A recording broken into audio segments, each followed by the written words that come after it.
Long term ആയിട്ടുള്ള എന്ത് effects ആണ് കാണുന്നത്? ഈ പേരൻ്റൽ കോൺഫ്ലിക്റ്റിൽ ഇൻവോൾവ് ആയിട്ടുള്ള കുട്ടികൾ ഒരു ഹൈ റിസ്ക് ഗ്രൂപ്പാണ്. അതുകൊണ്ട് തന്നെ ഭാവിയിൽ ഒരു മെൻ്റൽ ഇൽനെസ് ഡെവലപ്പ് ചെയ്യാനുള്ള വൾണറബിലിറ്റി ഈ കുട്ടികൾക്കുണ്ട്.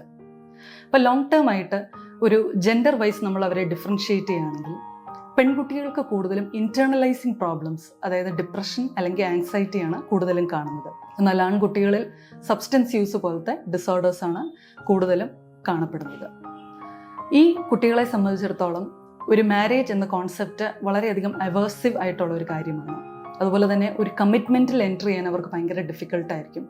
അവർക്ക് വളരെ പുവർ പ്രോബ്ലം സോൾവിങ് സ്കിൽസും പുവർ ഇൻ്റർപേഴ്സണൽ റിലേഷൻഷിപ്സും ആയിരിക്കും. അഥവാ അവരൊരു കല്യാണത്തിൽ എൻ്റർ ചെയ്താൽ തന്നെ അത് ഒരു ഡിവേഴ്സിൽ എൻ്റർ ചെയ്യാനുള്ള ചാൻസ് വളരെ കൂടുതലാണ്.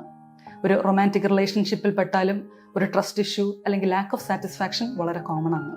ഇനി നമ്മൾ ഡിസ്കസ് ചെയ്യാൻ പോകുന്നത് ഈ പേരൻ്റൽ കോൺഫ്ലിക്റ്റിൽ ഇൻവോൾവ് ആയിട്ടുള്ള കുട്ടികൾക്ക് മെൻ്റൽ ഹെൽത്ത് ഇഷ്യൂസ് ഉണ്ടാകും എന്ന് പ്രഡിക്റ്റ് ചെയ്യുന്ന ഫാക്ടേഴ്സ് എന്താണെന്ന് നോക്കാം. ഒന്നാമതായിട്ട് ഫ്രീക്വൻസി ഓഫ് ദ കോൺഫ്ലിക്റ്റ്, അതായത് സ്ഥിരമായി ഒരു കോൺഫ്ലിക്റ്റ് പേരൻസിൻ്റെ ഇടയിൽ ഉണ്ടാകുകയാണെങ്കിൽ അതിൽ എക്സ്പോസ്ഡ് ആവുന്ന കുട്ടികൾക്ക് നെഗറ്റീവായിട്ട് അവരുടെ മെൻ്റൽ ഹെൽത്തിനെ ഇമ്പാക്റ്റ് ചെയ്യാനുള്ള ചാൻസ് കൂടുതലാണ്. രണ്ടാമതായിട്ട് the resolution of the conflict, വളരെ കാം ആൻഡ് റെസ്പെക്റ്റബിൾ ആയിട്ട് പേരൻസ് ഒരു വഴക്കുണ്ടാക്കിയതിന് ശേഷം അതിനെ റിസോൾവ് ചെയ്യാനും അതിവേഗത്തിൽ അതിനുള്ള ഒരു നടപടി എടുക്കാനും തീരുമാനിക്കുകയാണെങ്കിൽ കുട്ടികളുടെ മെൻ്റൽ ഹെൽത്ത് അധികം ഇമ്പാക്റ്റഡ് ആവില്ല. മൂന്നാമതായിട്ട് എന്ത് ബിഹേവിയർ ടാക്ടിക് അല്ലെങ്കിൽ ഇമോഷനാണ് പേരൻസ് ഈ വഴക്കിൻ്റെ സമയത്ത് എക്സിബിറ്റ് ചെയ്യുന്നത്, അതായത് കുറച്ചും കൂടെ ഫിസിക്കൽ അഗ്രഷൻ അല്ലെങ്കിൽ ഒരു intimate partner violence, emotional abuse അല്ലെങ്കിൽ ഡൊമസ്റ്റിക് വയലൻസ്, ഇതൊക്കെയാണ് കൂടുതൽ പേരൻസ് അഡോപ്റ്റ് ചെയ്യുന്നെങ്കിൽ കുട്ടിയിൽ അത് ഡേഞ്ചറസ് ആയിട്ട് അവരുടെ മെൻ്റൽ ഹെൽത്തിനെ അത് ഇമ്പാക്റ്റ് ചെയ്യും. നാലാമതായിട്ട് എന്ത് ടോപ്പിക്കാണ് അവർ ഫൈറ്റിൻ്റെ സമയത്ത് ഡിസ്കസ് ചെയ്യുന്നത്, അതായത് കുട്ടിയെ കേന്ദ്രമാക്കിയിട്ടുള്ള ടോപ്പിക് ആണെങ്കിൽ, അതായത് കുട്ടിയെ ആരെ സ്കൂളിൽ കൊണ്ടുപോകും, കുട്ടിയെ ആര് പഠിപ്പിക്കും, ഇങ്ങനെ ചൈൽഡ് സെൻറ്റേഡ് ആയിട്ടുള്ള ടോപ്പിക് ആണെങ്കിൽ ഇത് കുട്ടിയിൽ ഒത്തിരിയേറെ ഷെയിം, ഗിൽറ്റ് തുടങ്ങിയിട്ടുള്ള നെഗറ്റീവ് മെൻ്റൽ ഹെൽത്ത് ഇമ്പാക്റ്റ് ഉണ്ടാക്കാൻ സാധ്യതയുണ്ട്.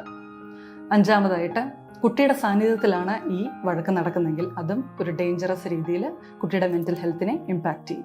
ഇനി ഇതിനുള്ള ചില റെക്കമെൻഡേഷൻസ് ആൻഡ് പ്രാക്ടിക്കൽ സൊല്യൂഷൻസ് എന്താണ്? ഒന്നാമതായിട്ട് ഒരു ഗുഡ് റിലേഷൻഷിപ്പ് പേരൻ്റ് കുട്ടിയുമായിട്ട് എസ്റ്റാബ്ലിഷ് ചെയ്യുക എന്നുള്ളതാണ്.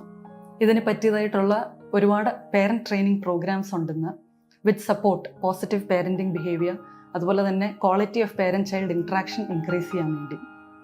രണ്ടാമതായിട്ട് നമ്മൾ കണ്ടെയ്ൻമെൻറ്റ് പ്രിൻസിപ്പിൾ, അതായത് പേരൻസിൻ്റെ ഇടയിൽ ഉണ്ടാകുന്ന വഴക്ക് അവരുടെ ഉള്ളിൽ തന്നെ നിൽക്കുക, കുട്ടി എന്ത് കാരണവശാലും അത് വിറ്റ്നസ് ചെയ്യാൻ ഇടവരരുത്, കുട്ടിയെ അതിലൊരിക്കലും ഇൻവോൾവും ചെയ്യരുത്.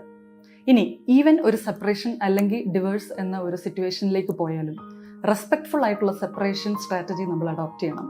അതായത് കുട്ടിയുടെ ബെസ്റ്റ് ഇൻട്രസ്റ്റ് ആണ് നമ്മൾ ആഗ്രഹിക്കുന്നത് എങ്കിലും നമ്മൾ എടുക്കുന്ന ഡിസിഷൻസ് പേരൻസ് മ്യൂച്വലായിട്ട് എടുക്കണം, അത് പരസ്പരം ഡിസ്കസ് ചെയ്യണം, അത് പരസ്പരം അറിഞ്ഞിരിക്കുകയും വേണം. കുട്ടിയെ ഇടയ്ക്കിടയ്ക്ക് റീഅഷ്യൂർ ചെയ്യണം. അവർ പേരൻസ് എന്ന നിലയിൽ സെപ്പറേറ്റഡ് ആണെങ്കിലും കുട്ടിയുടെ ഏതൊരു കാര്യത്തിനും അവർ യുണൈറ്റഡ് ആയിട്ട് നിൽക്കും എന്ന് തന്നെ. നമ്മൾ നേരത്തെ പറഞ്ഞതുപോലെ ഇവരൊരു ഹൈ റിസ്ക് ഗ്രൂപ്പാണ്.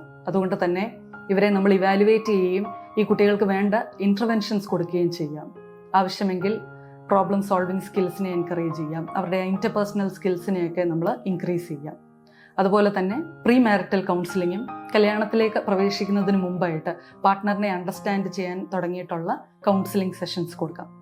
ഇപ്പോൾ ട്രോമ സ്പെസിഫിക് ആയിട്ട് ഈ കുട്ടികളിൽ ഉണ്ടെങ്കിൽ അതിന് പെർട്ടൈൻ ചെയ്യുന്ന specific interventions like trauma focused CBT അല്ലെങ്കിൽ ചൈൽഡ് ആൻഡ് പേരൻറ്റ് സൈക്കോതെറാപ്പി കൊടുക്കാവുന്നതാണ്. To conclude, high parental conflict environment ഒരിക്കലും ഒരു കുട്ടിക്ക് എൻ്റർടൈൻഡ് ആയിട്ടുള്ള ഒരു സിറ്റുവേഷൻ അല്ല. എന്നാൽ അതിൻ്റെ അർത്ഥം നമ്മൾ ഡിവേഴ്സിനെയും സപ്പോർട്ട് ചെയ്യുന്നു എന്നല്ല. ബട്ട് നമ്മൾ ടാർഗറ്റ് ചെയ്യുന്നത് ഇതുപോലെ ഹൈ റിസ്ക് കാറ്റഗറിയിൽ വരുന്ന പേരൻ്റൽ കോൺഫ്ലിക്റ്റിൽ ഇൻവോൾവ് ആയ കുട്ടികളെ നമ്മൾ നേരത്തെ ഐഡൻറ്റിഫൈ ചെയ്ത് അവർക്ക് വേണ്ട ഇൻ്റർവെൻഷൻസ് കൊടുത്ത്, ഇൻക്ലൂഡിങ് അവരുടെ ഇമോഷൻസിനെ എങ്ങനെ റെഗുലേറ്റ് ചെയ്യാം, സ്ട്രെസ്സിനെ എങ്ങനെ ഹാൻഡിൽ ചെയ്യാം തുടങ്ങിയ കാര്യങ്ങൾ ചെയ്ത് ഒരു sound physical and mental health development ആണ് നമ്മൾ ടാർഗറ്റ് ചെയ്യുന്നത്. Thank you.